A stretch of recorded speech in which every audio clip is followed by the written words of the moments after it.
주제는요, 예배당에 관한 주제입니다. 많은 교회 바깥의 분들이 예배당이 너무 사치스러워 보인다, 뭐 이런 말씀들을 많이 합니다. 과거 우리 역사 속에서 일제 강점기와 또 전쟁을 거치면서 사실 너도 나도 할 것 없이 전부 다 무너져 버린 그 잿더미 위에서 가정도 관공서도 또 이렇게 다시 세워졌던 것을 우리가 잘 알죠. 그 시절에 참 그 누구도 좀 예쁜 건물을 세우기가 참 쉽지 않았던 때였어요. 근데 우리 참 이 대한민국이라고 하는 이 나라에 정말 가난한 자에게 복이 있나니 천국이 저희 것이며 애통하는 자에게 복이 있나니 저희가 위로를 받을 것이며 하는 말씀처럼 정말 가난했기 때문에 하나님의 말씀이 이 잿더미 위에 가득히 떨어졌고, 그리고 많이 애통하는 전쟁의 상처로 신음하는 이 나라 위에 하나님께서 큰 위로의 은혜를 부어주셨다라고 생각합니다. 그래서 그때 한참 교회가 또 신앙이 이 나라 안에서 크게 부흥을 맛보고, 또 이 나라 인구의 4분의 1이라고 하는 사람이 예수님을 구주와 주님으로 영접했다라는 사실 통계도 있었죠. 근데 그때 이후로 교회가 승승장구하다가 너무 오버페이스를 했어요. 처음 마음을 잃어버리고 좀 세상처럼 변질되어지고, 교회가 마땅히 붙들어야 할 본질을 붙들지 못하고, 또 하나님의 말씀이 성경을 열심히 공부하고 가르쳐서 예수님의 제자 되게 하고 또 예수님처럼 살게끔 하는 그런 교육의 일에 우리가 좀 게으르고, 또 이게 너무 신비적인 영성으로 잘못된 어떤 그 신학의 양상으로 인해서 오늘 한국의 교회가 성경이 말씀하는 그 방향이 아니라 조금 엉뚱한 방향으로 나아가다 보니까 기복주의적으로도 흐르게 됐고, 또 무속적으로도 흐르게 됐고, 또 교회 안에서 오히려 세상보다 더 악한 어떤 비윤리적이고 비도덕적인 모습들이 자꾸만 등장하면서 교회가 존경을 받는 자리에서 점점 지탄의 대상이 되어져 버리는 이런 시절을 우리가 경험하고 있잖아요. 그래서 과거 교회는 마을 한가운데 있으면서 크고 어려운 일들을 그 지역에서 관장하면서 사람들이 어려울 때마다 힘들 때마다 교회의 도움을 받고, 또 달려갈 데가 없으면 예배당에 나와서 함께 울고 또 같이 한번 선한 일을 도모하고, 이런 선한 곳이 바로 교회였는데, 오늘날은 교회마다 전부 다 문이 닫혀져 버리고 개교회 중심적으로 이 교회가 흐르다 보니까 교회를 신뢰한다라든가 교회가 하는 선한 일에 동조한다라든가 이런 어떤 사회적인 생각들이 많이 희미해진 것이 사실이죠.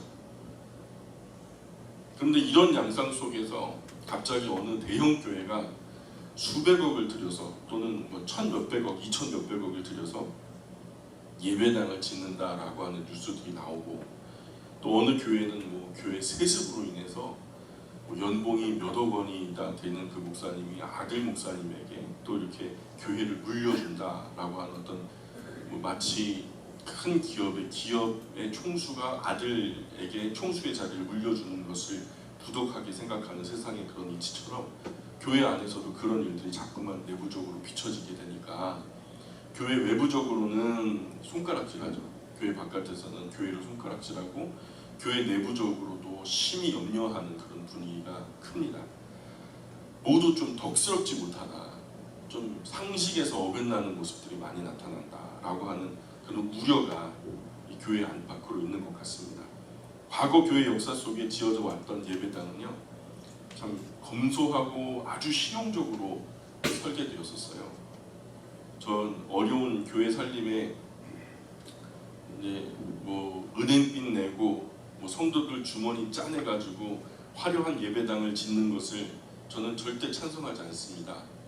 우리가 상식적으로 가야죠. 교회는 사람, 예수님을 구주와 주님으로 영접하고 그 신앙을 고백하는 사람들의 모임이 교회지, 이 지금 이렇게 네모난 건물은 예배당이라고 하죠. 교회와 예배당을 확실하게 구분하셔야 돼요. 교회는 사람들의 모임이고, 그 사람들이 모여서 예배를 드리거나 성경을 공부하거나 선한 일을 도모할 수 있는 공간이 필요하잖아요. 그래서 그곳이 대표적으로 가장 중요한 일이 뭐냐? 그 중에서 가장 중요한 일이 예배를 하기 때문에 우리가 그 대표적으로 본질적으로 가장 중요한 이름을 따가지고 오늘 교회 공동체가 모이는 그 자리를 예배당이라고 칭하는 거예요. 그러니까 우리가 교회당 하는 것도 좀 맞는 것은 아니고요. 교회는 사람들의 모임이고 그 사람들이 모이는 장소는 예배당이다, 이렇게 생각하시면 좋을 것 같아요. 그래서 오늘 예배당이 본질은 아니거든요. 사람들이 그 안에 모여서 선한 일을 도모하고 하나님을 예배하는 사람들이 본질이지 그 공간이 사실은 본질은 아니거든요. 그런데 그 본질이 아닌 것을 위해서 사람들에게 상처를 주고 성도들 주머니를 짜내고 어려운 살림에 막 더 힘들게 해가지고 뭔가 교회는 예배당은 교회에서 지어놓은 예배당은 정말 막 화려한데 각기 개인들의 삶은 막 굶주리고 힘들고 어렵고 허덕이고 결국 은행 빚내가지고 또 대출금 맞고 뭐 이런 전세금 보증금 빼가지고 또 교회에 뭐 헌납하고 막 이런 것이 과거에는 어떤 아름다운 신앙의 양상으로 보여졌을지 모르지만 사실 지금은요 그것이 정말 아름답다라고 보여지지 않는 시절에 우리가 살고 있는 거죠. 그래서 교회의 가르침은 예배당은 부수적인 가치고 예배당에 모이는 사람들이 훨씬 더 큰 가치를 가진다는 거예요. 그래서 만약에 이 두 가치가 상충되게 되면은 우리는 예배당을 포기하고 교회를 선택해야죠. 광야에서 예배 드리면 어떻고, 그죠? 뭐 다른 학교 운동장 처마 밑에서 비만 가리면서 예배 드리면 어떻습니까? 어쨌든 하나님을 예배한다는 게 중요한 것이죠. 우리가 어디서 예배하든지 그 이스라엘 백성들은 광야에서 예배했는 거예요. 그러니 부수적인 가치 때문에 더 큰 가치가 손상받는 일은 없어져야 된다라는 얘기를 하려고 하는 거죠. 어릴 적에 시골에 우리 영광교회도 땡그렁땡그렁 하는 종이 있었잖아요. 그 종이 울리면요 참 마을 풍경이 한순간에 좀 달라져요. 목가적으로 좀 서정적으로 바뀌어버려요. 그래서 되게 그 소리를 타고서 저 마을 끝까지 울려 퍼지는 그 종소리가 참 은은하고 좋았는데 뭐 이제는 그 종도 울리면 안 된다 하니까 이 교회 저 교회 다 없애면서 지금은 종을 치는 교회 없죠. 근데 올해도 2019년이 거의 다 갔어요. 왜 그걸 느끼게 됐냐면 오늘 어제 날짜로 우편물이 하나 왔는데 그게 뭐냐면 2020년도 카렌다를 고르라고 총회에서 보내준 팜플렛이 왔어요. 벌써 2020년 카렌다를 맞춰야 되는 시즌이 온 거예요. 그 카렌다를 한번 요즘에 이제 그 내년에는 어떤 그 디자인이 있나 한번 보려고 이렇게 들춰봤는데 그 그림들 속에 푸른 초원 위에 꽃들이 막 지천으로 펴 있고 그 꽃밭 한가운데 예배당이 하얗게 종탑은 빨갛게 막 이렇게 지어져 있는 예배당이 있는데요. 그 모습을 보니까 심장이 두근 거예요. 우리가 저기서 예배 드리고 우리 아이들은 그러니까 저 꽃 들판에서 막 뛰어놀고 막 이런 것들이 막 상상이 되면서 저런 예배당 우리 영광교회 있으면 좋겠다 막 이런 생각을 했거든요. 사실 그리스도인의 마음으로 어느 도시를 뭐 지나가다가 잘 지어진 예배당을 보면은 뭐 도시 전체에 좀 안정감을 느끼면서 참 복받은 지역이다라는 것이 좀 느껴져요. 작은 농촌 동네 규모 있게 지어진 예배당을 보면은 그 지역에 사는 그리스도인들이 많은 교회를 많이 사랑하고 또한 이 지역의 정서가 교회를 통해서 많이 아름다워졌겠구나라는 그 느낌이 와요. 그것을 넘어서서 그 지역의 선한 열정과 은혜와 평화를 느낍니다. 교회가 지역의 선한 일의 거점이 되는 것 같아서 교회다운 좀 마음이 든달까요? 뭐 다르게 보는 분의 눈에는 그 아름다운 예배당으로 보이지 않고 정말 그냥 세상에 교회는 왜 이렇게 많아? 예배당이 왜 이렇게 많아? 편의점보다 더 많아? 막 그러면서 불평하시는 분들도 많은데 믿는 사람 입장에서 교회 안에 있는 사람 입장에서 보면은 우리 이 한반도 안에 곳곳에 교회 첨탑이 세워졌다는 것은 참 아름답다라는 생각이 들어요. 교회가 전혀 실용적이지 못하다라고 비난하시는 분들이 있어요. 교회에 그 비싼 비용을 들여가지고 정말 엄청난 궁전 같은 예배당을 짓고 하니까 도대체 저거 뭐 하려고 저렇게 화려하게 짓나, 그 조그맣게 짓고 말지 하면서 비판하는, 비난하는 목소리들이 참 많거든요. 근데 양면을 보셔야 돼요. 저도 예배당을 크게 짓는다, 화려하게 짓는다, 멋지게 짓는다 이런 건 별로 마음속에 없는데, 사실 실용적인 면으로 볼 때요, 불교의 사찰 같은 경우에는 예배당에 비해서 훨씬 더 큰 사치예요. 건축비도 그 벽돌 건물보다 월등히 많아요. 전문가를 만나서 이런 이야기를 나누다가 그분들이 한 번 사찰에서 이런 어떤 건축을 해보셨던 경험이 있으신 분들이세요. 근데 이분들이 사찰을 짓는데요, 저는 나무로 하니까 얼마나 비싸겠나 했는데 벽돌 건물의 5배 정도의 건축비가 들어간대요. 이 벽돌 건물보다 5배나 건축비가 더 많이 들어간대요. 고급 목재를 가지고 옛날 전통 양식으로 짓는 건축은요, 일반적으로 동일 면적의 일반 교회 건축비의 5배나 더 들어가는 것으로 얘기하는 거예요. 불교의 사찰에 비하면 확실히 교회 예배당이 실용적으로 지어지는 건 맞죠. 사실 그런데 유교의 제실 같은 것은 보셨어요? 유교의 제실이나 사당을 지을 때요, 그 건축비가 어마어마해요. 불교의 사찰만큼이나 굉장한 비용이 발생해요. 호텔은 어때요? 호텔은 건축비가 어떻게 될 것 같아요? 교회보다 비쌀까요, 쌀까요? 말하나 마나죠. 술집은 어때요? 저 이번에 저 강남에서 문제가 됐던 건물은요, 예? 나이트 클럽 그런 데는 어떻게 건축비가 교회보다 비쌀까요, 쌀까요? 아마 비싼 정도가 아니라 훨씬 더 정말 자재도 다를 거예요. 거기서 파는 술 한 병이 몇 천만 원짜리 술 돌렸다면서요. 그런 데는 넘치도록 호화창란하게 잘 지어도 사실 그거 비난하는 사람은 별로 없어요. 그래서 이상하지 않아요? 왜 거기 건축비가 막 5배, 10배가 돼도 그것을 뭐라 하는, 거기서는 뭐예요? 술집에서 뭐예요? 술 마셔요. 호텔에서 뭐예요? 잠자요. 술 먹고 잠자고, 그런데 건축비는 막 이렇게 많이 들어가는데 그거에 대해서 왜 이렇게 화려하게 짓냐 이렇게 얘기하는 사람은 아무도 없는데, 사실 그 건물들이 어떤 일에 사용되는지 활용되는지 한번 생각해 볼 필요가 있죠.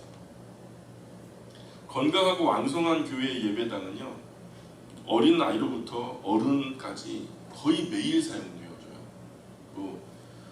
교회마다 양상이 다르겠지만은 일반적으로 건강한 교회는요, 그 규모가 있는 교회들은요, 일주일 내내 뭔가 모임이 있고 그 안에서 또 모여가지고 하는 것이 작당 모의하고 누구를 넘어뜨리자, 누구를 막 악하게 해가지고 막 망하게 하자, 누구를 죽여버리자 이런 논의를 하는 자리가 아니라 일주일 내내 돌아가는 그런 이야기들이요, 경건해요. 누구를 살리자, 누구를 도와주자, 선한 마음, 좋은 마음, 이런 거룩한 목적에 쓰이는 거거든요. 더 나아가서 교회 자체적인 의미로도 예배당은 그리스도인이 섬기는 하나님을 예배하는 곳이에요. 그런 선한 어떤 구제와 봉사의 차원을 넘어서서 오늘 교회 내부적으로 있는 신앙인들의 차원에서 이 교회를 보자면, 예배당을 보자면, 그리스도인은요, 그곳에서 하나님을 예배하는데 그리스도인에게 하나님은요, 온 세상 만물의 주인 되시는 창조주세요. 조물주가 되시고, 그야말로 그런 크신 하나님을 예배하고 경배하는 곳이 바로 예배당이라는 거죠.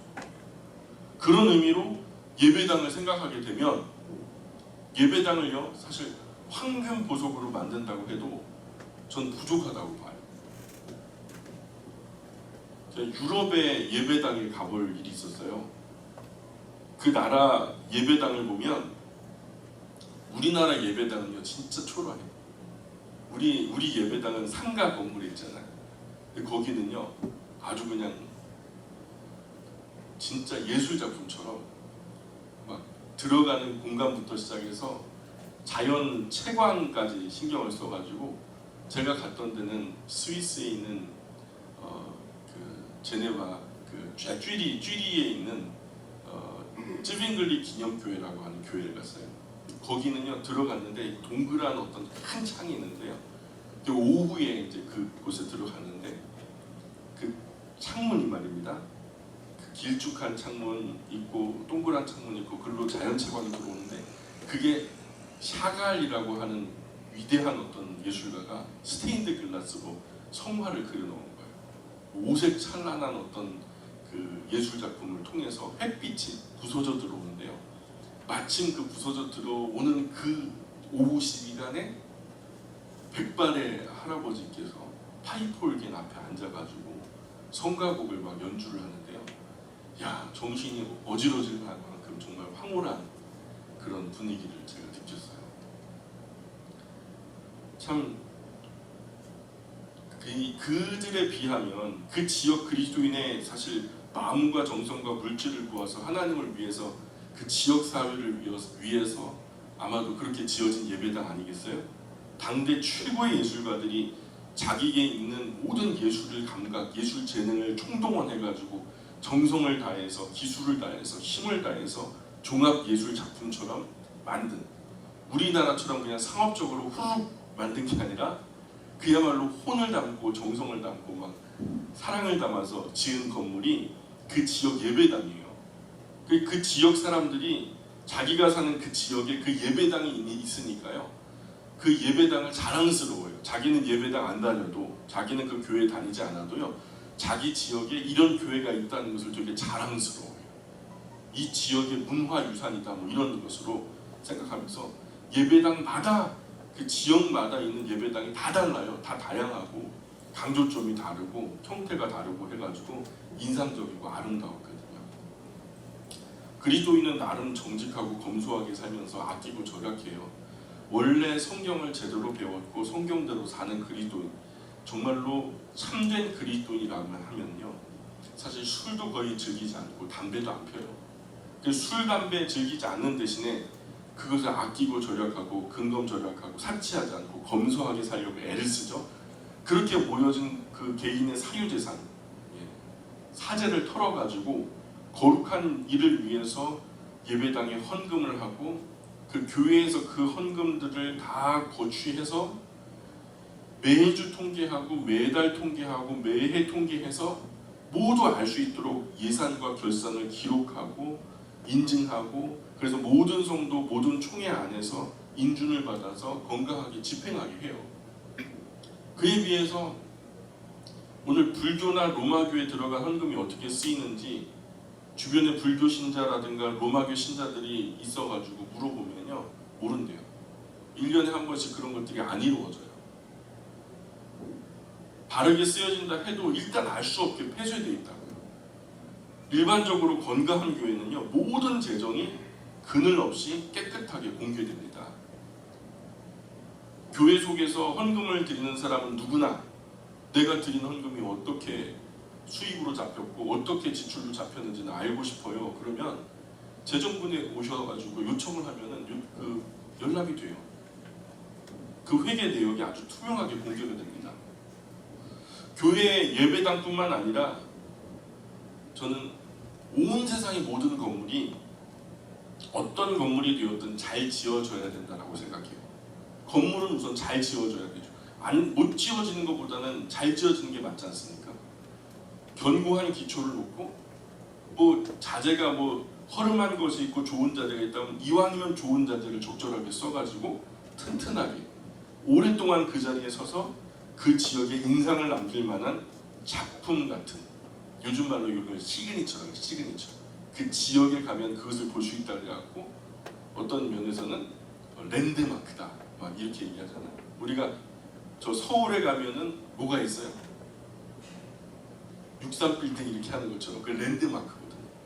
또 오산에 있으면 그 높이 솟은 아름다운 예배당, 영광교회가 있다 하면서 그 랜드마크가 되는 거예요. 그래서 누구나 사진을 딱 보는데 영광교회 사진을 보면 아, 여기 오산이구나 하는 것을 알게 되는 그 랜드마크가 되는 거예요. 그 지역의 시그니처, 사인가루 같은. 그래서 그 지역을 생각하면 오래된 그 건물이 떠오르는 것처럼 작품처럼 아주 정성스럽게 지어진 건물이 그 지역의 자랑이 되어야 된다고 생각해요. 교회만이 아니라 모든 건물이 독특하게 특색 있게. 유럽의 건물, 뭐 그 사람들은 밥 먹고 사는 데가 그 거리인데 그 건물들이 수백 년 동안 거슬러 무너지지 않고 내려오다 보니까 그 건물 허름하고 우리보다 훨씬 더 오래됐어요. 많게는 막 적게는 100년, 많게는 막 300년, 400년 된 건물에서 지금도 사람들이 현대인들이 살아가거든요. 그거 구경하려고 비행기 타고 날아가고 가잖아요.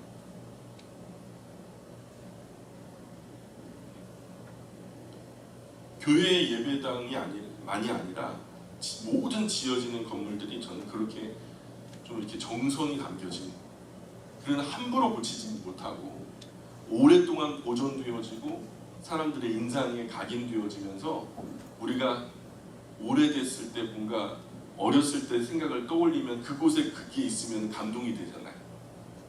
어느 연예인이 자기 어렸을 때, 지금은 뭐 엄청나게 출세했는데 자기가 어렸을 때 막 뛰놀던 그런 동네에 찾아갔는데 막 엉엉 울더라고요. 거기가 많이 달라지긴 했어도 그때 어린 시절에 있었던 그런 뭐 문방구라든가 뭐 어떤 거리라든가 이런 것들을 볼 때마다 감동이 되는 거죠. 근데 그게요, 아주 초라하고 별 볼 일 없어도 감동이 되는데요, 이런 어떤 예술적인 작품성을 가지고 그런 것이 의미 있게 막 우리 마음속에 각인됐다고 생각해요. 사람들의 삶의 질이라든가 어떤 품위가 얼마나 달라지겠어요. 고향으로 가는데 막 유럽 같은 데로 간다고 생각해요. 유럽의 건물들은요, 돌과 동판으로 지어져 가지고 건물의 수명이 수백 년이 돼요. 일반적으로 건물을 소개하는 안내판을 가만히 가가지고 보면 거기 머릿돌처럼 늘 그 건물이 언제 지어졌다 뭐 이런 얘기가 나오거든요. 제가 계산해 보니까 대략 한 300년, 400년 된 건물들이 많아요. 그래서 그런데 뭐 헐리지 않고 지금 계속 유지 보존되고 있으니까 뭐 건축물이 폐쇄되고 무너져야, 헐어져야 건축 폐기물이 나오겠죠. 근데 헐리는 건물이 없으니까 건축 폐기물이 나오겠어요, 안 나오겠어요? 건축 폐기물이 안 나와요. 건물에 하자는 발생해요. 수백 년 동안 보수하면서 그런데 마르고 닳고 큰 두꺼운 그 돌을 갖다 떠다가 계단을 만들었는데 사람들이 밟고 올라간 그 계단이 온폭 파여 사람 발바닥에 닿아가지고, 근데 그것을 멋으로 맛으로 생각하는 거예요. 참 저는 그거 보면서 그런 생각이 들어요. 최근에 이제 태풍이 왔었잖아요. 근데 태풍이 엄청나게 불어대니까 또 뜻하지 않게 교회가 엄청나게 이슈가 됐었죠. 교회 첨탑이 다 넘어지고 무너지고 외벽이 떨어져 나가면서 50대 여성분이 막 중상을 입고 막 그랬었잖아요. 참 예배당 첨탑이 쓰러져가지고 큰 위험 요소로 인식됐는데 그게 그럴 것이 첨탑이 전부 다 제품화됐어요. 그래서 교회마다 아주 천편일률적이에요. 다 똑같아요. 예술적인 가치도 없어요. 그거는 일반 상가 간판 이상의 의미를 갖지를 못해요. 그냥 앵글 놓고서 그냥 판으로 덮어놓은, 그냥 그 안에 그 종탑 올라가 보셨어요? 올라가서 이렇게 내부를 들여다보면요, 그 큰 바람에 넘어지지 않는 게 용이에요. 참 그 얇은 동판 오려붙여 만들었으니까 큰 바람에 망가지지 않고 오히려 이상한 거죠. 반면에 유럽 교회 예배당 종탑은요, 우리보다 더 높거든요. 수십 미터나 되거든요. 근데 그런 것을 완벽하고 견고하게 시공하지 않으면은 그 떼다가 다시 보수할 수 없잖아요. 냉큼 갈아가지고 다시 어떻게 뗐다 붙였다 할 수 없는 거 아닙니까? 그러니까 아주 처음부터 완벽하게 하려고 다시 손볼 일 없게 만들려고 정성을 들여요. 그래서 보통은 우리가 종탑 올릴 때 반나절이면 끝나는데 거기 종탑 올리는데 보통 몇 년에서 몇십 년까지 올라가요. 그러니 다시 손볼 일이 없게 그렇게 완벽하게 하려고 하다 보니까 웬만한 태풍이 불어도 끄떡없이 안전하게 짓는다는 거죠. 세계대전이 휩쓸고 갔는데도 그 전쟁의 포화 속에서도 견뎌낸 예배당이 참 많다는 거예요. 그 기독교 선진국들이 예배당을 건축하는 기간만 봐도 엄청나요. 제가 지금 하는 말씀은 많은 돈 들여가지고 크고 화려하고 아름다운 예배당을 짓자라는 얘기가 아니에요. 우리가 예배당을 이왕 지을 바에는 어떤 마음으로 지어야 되는가라는 얘기를 하는 거예요. 어떤 예배당은 수백 년 걸려 지어냈거든요. 피렌체의 플로렌스 미켈란젤로가 직접 설계했던 투오모라고 하는 대성당이 있거든요. 260년 걸려가지고 예배당이 지어졌어요. 우리 오산에 있는 그 동규 목사님의 교회가 얼마 전에 건축을 한다는 이야기를 듣고서 앞을 지나다가 잠깐 봤는데, 사실 1층은 상가로 짓고 위에는 이제 예배당 한다 그래가지고 갔더니만 그 9개월 걸렸어요. 예배당 지어지는데 9개월 걸렸어요. 인테리어까지 다 지어지는데 9개월 걸려가지고 건물이 6층짜리 건물이 뚝딱 하고 지어져 버리네. 근데 9개월요. 근데 이 투오모 성당 같은 경우에는 260년 걸렸다니까요. 밀라노 대성당 같은 경우에는 360년 걸렸어요. 건축 기간만. 이건 뭐냐면 기간에 제한받지 않고 그저 수백 년을 투자해서 대를 이을 정성으로, 한 사람이 짓는 것도 아니에요. 그 선한 마음을 가진 사람들이 다 하나로 계속해서 부분 계속해서 온전하게 하려고 노력하다 보니까 어느 날 보니까 완성됐더라. 그런데 돌아보니까 그 기간이 360년이 지났더라. 이렇게 되는 거죠. 워낙 정성을 다해서 건축을 하니까 건물의 수명이 수백 년이에요. 그래서 새로 짓는 건물이 많지 않아요. 대부분 헐고 다시 짓기보다는 보존해서 보수해서 보존하는 방향으로 정책이 다 그렇게 해요. 심지어는 그래서 그 지역에 증조 할아버지도 그 교회 다니고, 고조 할아버지, 증조 할아버지 그 교회 다니고, 막 3대가 아니라 4대가 그 교회에 나와서 함께 예배드리는 풍경이 어렵지 않게 발견되는 거죠. 멋지지 않아요? 저는 이런 교회가 우리 교회가 됐으면 좋겠어요. 우리는 좀 어려울 것 같아요. 그죠?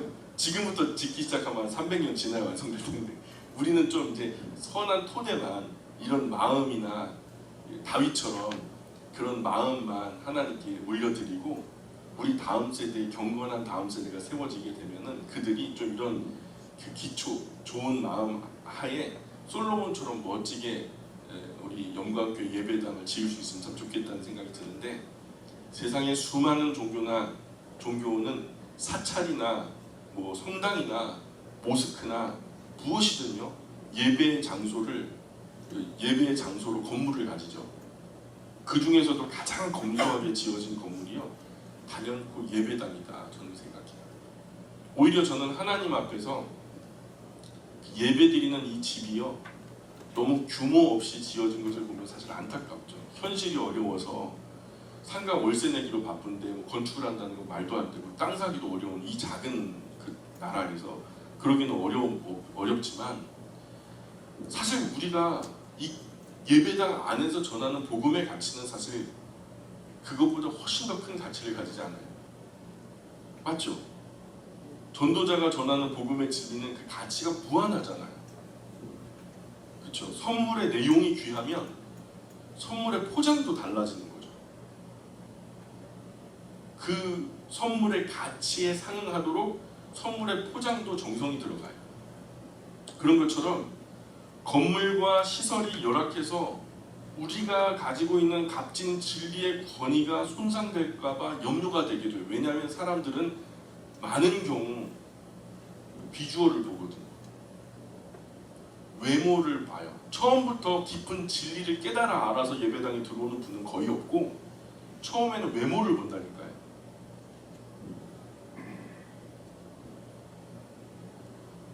그래서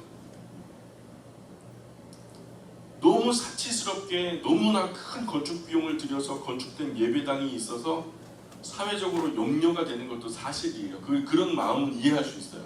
그런 마음 이해할 수 있는데, 저도 그런 것은 옳지 않다라고 보고, 차라리 그거 건축할 바에는 뭐 더 어려운 이웃들을 많이 도와주지, 뭐 이런 생각도 사실 있는 게 사실인데, 어떤 의미에서 보면요, 교회의 선한 본질을 잘 받들면서 교회의 역량이 된다면, 하나님이 은혜 주셔서 거기에 요셉과도 같은 아니면 이삭가루 같은 막 그 뭐예요 성부를 하나님께 욕과 같은 성부를 그 교회에 한 1000명 10,000명 다니게 하셨다. 그러면 주변에 선한 일 하고도 충분히 넘쳐나는 곳간이 있거든요. 그거 가지고 좀 이렇게 부수적으로 이런 진리가 선포되어지는 값진 가치를 반영해가지고 예배당에 대한 그 하드웨어적인 투자도 병행하는 것은 의미 있는 일이다. 의미 있는 일이다라는 생각이 들어요. 그런데 현재 교회들이 예배당 건축 때문에 욕을 먹는 이유는 예배당 건축하면서 사람이 다쳐나가거든. 사람이 상처받거든. 이 모든 귀한 본질을 뒤로하고 예배당 짓기에만 매진을 하니까 마치 예배당 지으려고 예배당이 있는 것 같은, 이러니까 본말이 호도되어져 버리면서 도대체 내가 여기 왜 다니는지 이런 어떤 자괴감이 드는 거죠. 저는 모든 교회가 그런 크고 웅장한 예배당을 가져야 된다고 생각하지 않아요. 한국교회 예배당 건물 중에서 사치하다고 생각하는 건물은요, 극히 드물어요. 극히 드물어요. 적어도 상식적으로 사실 비교해서도 안 될 일이지만 다른 의미에서 건물들을 비교해 본다면 하나님을 예배하는 집이 좋아야 돼요? 대통령이 사는 집이 좋아야 돼요? 이 참 주일학생들한테 묻는 유치한 질문이지만 하나님을 예배하는 집이 좋아야 돼요? 대통령이 사는 집이 좋아야 돼요? 그것 때문에 다윗이 민망했다니까요. 나는 이런 궁전에 사는데 하나님은 장막에 거하시니 내 마음이 민망하다고 하면서 성전 지을 마음을 갖잖아요. 그 마음이 왜 이상한 거예요? 그 마음이 이상한 거예요. 물론 이제 교회의 의미는 달라져서 이제는 장막에 거하지 않으시고 이제는 우리 안에 거하시니까 성전은 우리 자신이에요. 그렇죠? 그렇지만 사실 하나님을 예배하는 예배당이라는 의미는요, 참 사실 그 의미가 아직 있지 않아요. 적어도 상천하지에 하나님의 말씀, 영원히 그 존재 가치가 변질되지 않고 영원한 그 하나님의 말씀을 배우는 집이 100년 미만 사용할 세상 지식 배우는 화려한 대학교 건물보다는 좀 좋아야 되지 않겠냐. 온 세상 만물의 창조주이신 하나님을 예배하고 경배하는 곳이에요. 그런데 술이나 마시고 잠이나 자는 그 순간의 쾌락을 즐기는 그런 술집이나 호텔에 극강의 화려함에 세상 조용해요. 아무리 화려하게 지어도 세상 조용한데 창조주 하나님을 예배하는 예배당이 규모 있게 지어진다고 비난하고 손가락질하면 상식의 눈으로 볼 때 공평하지 않은 일이라고요. 몸의 질병을 치료하는 병원이 잘 지어져야 된다면 영혼의 질병을 고치고 정신을 치료하고 영혼이 회복되어지고 심지어는 죽었던 영혼이 살아나는 곳, 거듭나는 곳, 영혼의 양식을 공급하는 예배당이 더 잘 지어져도 좋지 않겠어요? 단순히 사람의 귀를 즐겁게 하는 사람 세상의 음악이나 예술을 감상하는 그런 전당도 정말 궁전처럼 화려하게 예술의 전당이라고 하면서 잘 지어놨는데, 그렇다면 하나님, 창조주 하나님을 찬양하는 집을 짓는데 우리가 무슨 말을 할 수 있겠어요? 세상 소식이나 유흥을 만들어내는 방송국이나 신문 사옥 보셨어요? 서울에 가가지고 테헤란로 같은 데 가보세요. 여의도 같은 데 가보세요. 그런데 참 잘 지어졌거든요. 화려한 빌딩이에요. 근데 천국의 소식을 전하는 예배당은 더 탁월해도 당연한 일 아니겠어요? 1년에 겨우 몇 차례 제사를 짓기 위해서 짓는 유교의 제실도 엄청난 경비를 들여가지고 매년 보수하는데, 교회는 매일 새벽 사람들이 기도하러 모이고 매주일 온 성도가 모여서 예배를 드리면서 막 그렇게 선하게 활용된다면 정말 잘 지어도 좋은 거 아닌가요? 문제는 늘 말씀드리지만 교회의 형편을 고려하지 않고 무리수를 두는 예배당 건축 때문이에요. 상식적이지 못하는. 제 마음 같아서는 이런 하나님을 예배하고 하나님의 말씀인 참된 진리의 말씀을 가르치고 배우는 교회가 전 통째로 다이아몬드로 지어도 과하지 않다고 생각해요. 제 마음으로는 그래요. 그러나 이 땅의 형편상 그러려면 많은 그리스도인의 일상에 큰 희생이 따르잖아요. 또한 우리가 활용하는 물질에는 한계가 있잖아요. 이것도 하고 저것도 할 수 있는 넉넉함이 사실 있는 게 아니잖아요. 뭔가 지혜로운 청지기처럼 한정된 물질을 한정된 사역을 위해서 써야 할 때는 더 중요하고 덜 중요한 것을 분별해야 되거든요. 그런데 제가 아는 하나님은 그리스도인의 건강한 일상을 파괴하면서까지 그들을 희생시켜 가면서까지 화려한 예배당을 짓는 것을 기뻐하지는 않으실 것 같아요. 분명한 것은 하나님을 예배하는 예배당이 잘 지어진 마을은 반드시 복을 받아요. 그 예배당이 마을 가운데 서 있는 것 자체가 복이거든요. 어떤 면으로는 이미 복을 받은 거죠. 그러니 그 마을에 그런 아름다운 예배당이 있는지도 모르겠어요. 하나님께 예배하는 집을 짓는 일에 동참하는 것은 이 땅 위에서 할 수 있는 몇 개 안 되는 의미 있는 일 중에 하나예요. 그 건물 속에 우리 자손 대대로 하나님을 예배하게 될 것이고, 하나님의 말씀의 진리를 가르치고 배우고 은혜를 받고 진리를 배워 실천할 수 있는 그런 근거지가 생기는 거잖아요. 저는 우리 교회 상가 예배당을 보면서 저는 솔직히 아무런 불편함 없어요. 지금으로도 만족해요. 너무너무 감사해요. 과거에 비하면 얼마나 감사해요. 지하교회에 있었을 때 30평 되는 그곳에 그 쪼개고 짜개고 해가지고 거기서 옹골박자 예배 드리면서 그 2평도 안 됐어요. 주방이 거기서 30명분 40명분 음식을 만들어내면서 어머니들 얼마나 고생하셨어요. 정말 감사해요. 저는 지금으로도 주님 부르시는 그날까지 이 모양이어도 너무너무 감사해요. 더 저는 욕심내고 싶지 않아요. 그런데 우리 다음 세대를 생각하면 척박한 환경을 물려주는 마음이 좀 미안해요. 또 하나님께 죄송스러운 것도 있고, 그런 마음이 들어요. 사실 경제적으로 넉넉하다면 세대를 이을 예배당을 지어서 우리 교회도 유럽의 어떤 교회처럼 막 고조 할아버지, 증조 할아버지, 할아버지, 아버지, 자녀, 손주들까지 다 막 5대 6대 고조 할아버지는 아니구나. 그래서 그렇게 세대를 이은 그 모든 분들이 그 자리에서 함께 하나님을 예배하고요. 손자 손녀들이 함께 예배하는 모습을 제가 떠올려요. 그러면 제 마음이 기뻐요. 그곳에서 그 예배당을 중심으로 사랑하는 사람을 만나고요. 신앙생활 하다가, 그죠? 또 사랑하는 사람 만나서 그 교회 예배당에서 사랑하는 사람 만나서 그곳에서 또 결혼하잖아요. 예배당에서 결혼하죠. 그리고 그곳에서 아이들이요 또 결혼한 다음에 애기들이 생기면은 그 주일학교 다니면서 그곳에서 아이들이 경건하게 자라나고, 또 그곳에서 부모와 자녀가 경건한 예배를 함께 드리고, 또 그렇게 건강하게 신앙생활 하다가 그곳에서 하나님의 부르심을 입어서 사랑하는 사람들의 깊은 애도 속에서 장례까지도 이루어지는, 그야말로 요람에서 무덤까지 일상에 긴밀하게 연결된 교회가 우리 교회가 되었으면 좋겠어요.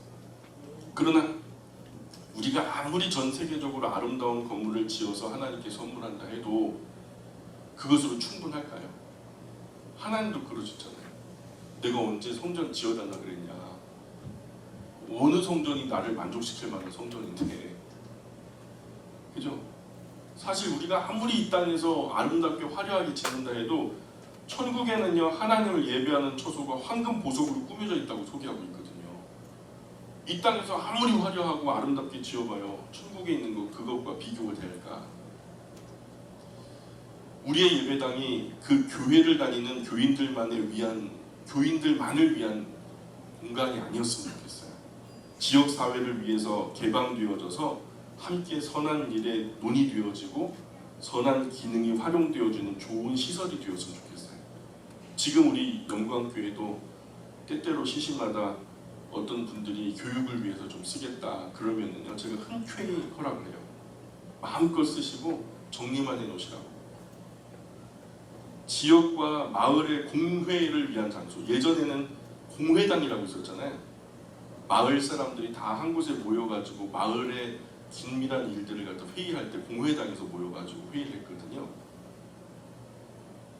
마을의 공회를 위한 장소, 또 청소년들의 건전한 놀이가 참 많이 없는데 교회가 예배당에서 그런 것들을 좀 지원해서 그 청소년들의 건전한 놀이와 교제를 권장하는 그런 장소로 제공됐으면 좋겠고, 가난한 청춘 남녀가 결혼할 때가 마땅치 않잖아요. 뭐 예식장 웬만한 거 빌려봐야 몇백만 원 하지. 근데 예배당에서 거의 비용 없이 그저 그냥 편안하게 작은 결혼식 할 수 있도록 결혼식 장소도 그냥 편안하게 빌려주고, 그리고 삶의 좋은 가치를 위해서 무언가를 가르치고 배우는 좋은 교육의 장소, 아픔을 가진 분들 나눔과 위로 또 상담하는 그런 장소가 교회가 되었으면 좋겠고요. 여러 선하고 아름답고 거룩한 영향력이 바로 이 지역의 사방팔방으로 흘러나가는 장소가 저는 우리 교회가 되었으면 좋겠어요. 선한 만남의 광장이 우리 영광교회가 되었으면 좋겠어요. 저는 이런 예배당이 조금 좀 바쁘게 움직였으면 좋겠어요. 그리고 마르고 닳도록 활용됐으면 좋겠어요. 우리 예배당의 계단이 사람들이 밟고 다닌 그 발자국에 달아버렸으면 좋겠어요. 젊은이들에게도 세상 다른 곳에서는 사실 놀이해봤자 물러나고 타락하게 노는 것밖에 없잖아요. 술 마시고 진탕 타락하고 그러는 건데, 교회를 중심으로 순수한 교제, 건전한 교제, 정말 바른 교제가 권장되어지고 정말 아름다운 가정들이 이루어지는 그런 곳이 우리 예배당이 되었으면 좋겠다는 생각이 들어요. 그래서 교회는 모든 건물 중에 가장 정성을 들여서 지을 집이라고 저는 생각해요. 가능하면 반영구적으로 오래 가도록 다시 지을 필요가 없을 수준의 그런 자재와 기술로 정성을 다해서 지어져야 된다고 생각해요. 저는 돈을 따지는 게 아니에요. 돈을 따진다면 진짜 이 말 꺼내지도 않았어요. 베드로 성당 되게 유명한 건물이거든요. 지역 사람들이 선하게 활용하는 정도가 아니라 전 세계 시민들이 몰려가서 구경을 해요. 거기에 부조가 있고요, 그 동상이 있고요. 그래서 성경 이야기가 모자이크화로 나와 있고요. 그래서 글씨를 못 보는 사람들이 성경도 그 안에서 그림을 통해서 그림책처럼 볼 수 있어요. 전 세계 시민들이 몰려와가지고 구경하면서 행복해해요. 1시간을 봐도 다 못 봐요. 영국 런던의 세인트폴 성당, 프랑스 노틀담 대성당, 스페인의 톨레도 대성당, 아까 말씀드렸던 플로렌스 두오모 성당 같은 정말 굉장한 건물들이죠. 저 그런 건물 하나가 그 나라의 예술을 대표하기도 해요. 그 나라에 뭐가 있지 하면서. 건물은 아름다움의 모든 예술적인 것이 종합적으로 어우러지는 거죠. 건물은 종합 예술이죠. 오늘 한국교회 예배당이 너무 예술적인 가치가 없게 지어지고, 또 그렇게 지어졌다 해도 그 지역에 아무런 도움도 또 선한 이바지도 없기 때문에 세상 사람들마다 새롭게 지어지는 예배당을 보면서 한숨 짓는 그런 마음들이 이해가 되기도 해요.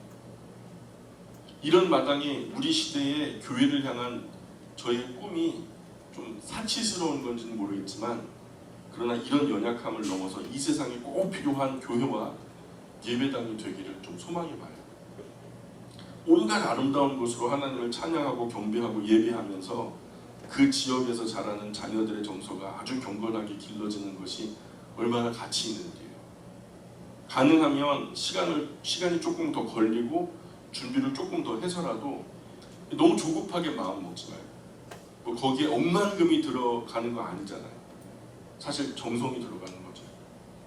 우리 한국교회도 긴 안목을 가지고 수건 사업으로 했으면 좋겠어요. 너무 급하지 않게. 급하게 하니까 막 짜내듯이 건축을 하잖아요. 그러니 시험에 들고 사람들이 마음에 깨어지고 교회도 깨어지고.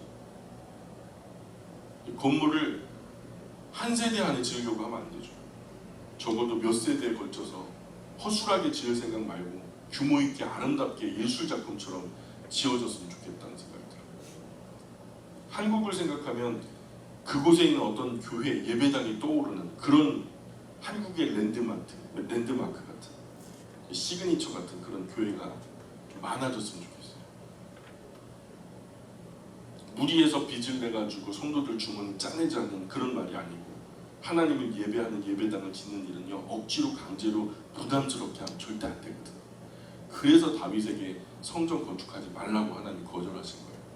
왜냐하면 전쟁의 신이라고 일컬어졌던 다윗이 백전당하며 백승을 하고 돌아오는데, 나 하나님을 위해서 난 예배당 지을 거야, 성전 지을 거야 하면 사람들이 슬슬 눈치 보면서 야, 이거 또 돈 내라는 얘기구나 하면서 주머니 열지 않겠어요?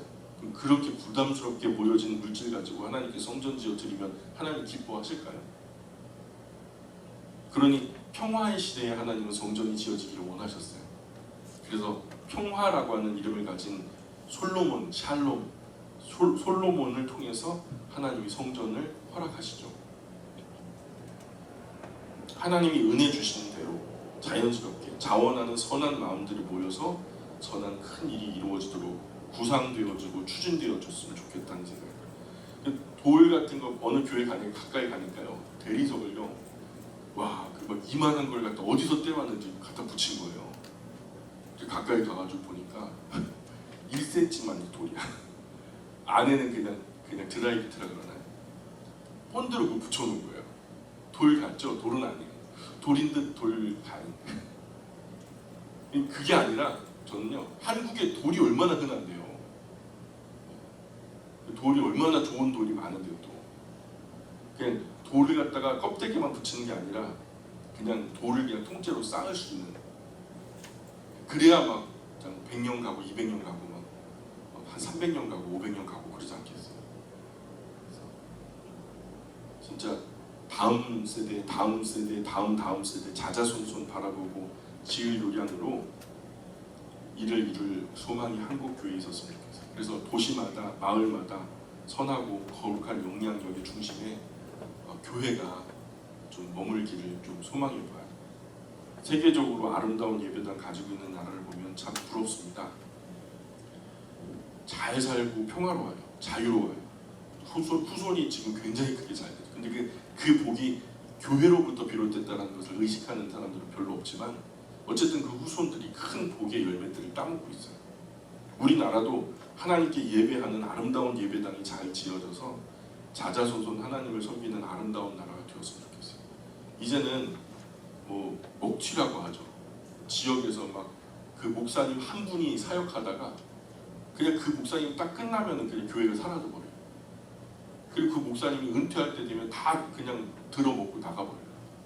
그런 어떤 정말 한 세대만 바라보는 근시안적인 교회가 아니라 우리의 근성 자체가, 의식 자체가 좀 달라져서 세대를 잇때 그저 그냥 내 다음 세대까지 보는 게 아니라 자손 만대까지 바라보는, 그래서 주님 부르시는 그날까지 굳건하게 서 있는 그런 교회와 예배당이 좀 우리가 꿈꾸는 교회와 예배당이 되었으면 좋겠다는 생각이 들어요. 좀 우리가 제대로 하려면 제대로, 그러나 절대로 무리하지 말고, 늘 말씀드리지만 저는 교회의 건축을 위해서 예산이 예를 들어서 전문가의 입술을 통해서 한 10억이 든다 이런 얘기가 들어올 때 8억 정도가 예산적으로 우리 손에 쥐어져 있지 않으면 저는 시작하지 않을 거예요. 그건 우리에게 허락하지 않은 일이에요. 다음 세대에게 넘겨버려야죠. 우리가 욕심껏 하다가 부도나면 어떡해요. 그것도 하나님 얼마나 큰 수모를 당하시겠어요. 우리가 그것은 요즘에는 믿음이 아니고요, 무모함이에요. 우리가 좀 지혜롭게 생각하면서 예배당에 관한 우리의 의식이 세상 사람들이 마냥 아유 교회 너무 예배당에 사치하는 거 아니야 이런 말 할 때 우리조차도 예배당을 향해서 손가락질하면서 마저 이렇게 동조할 것이 아니야. 좀 다른 시각이 있어. 꼭 그렇지만은 않아. 술집도 저거보다 비싸게 짓는 걸, 호텔도 저거보다 비싸게 짓는 걸. 근데 저기서 나쁜 짓 하겠어? 저기서 뭐 사람들 못 되라고 하겠어? 망하라고 하겠어? 잘 되자고 하는 일에 자기들이 주머니 열어가지고 또 짓고 하는데 보태주진 못할 망정 욕은 하지 말자. 좀 여론을 진정시킬 수 있는 그런 안목이 우리에게 있었으면 좋겠어요. 제가 잠시 기도할게요. 하나님,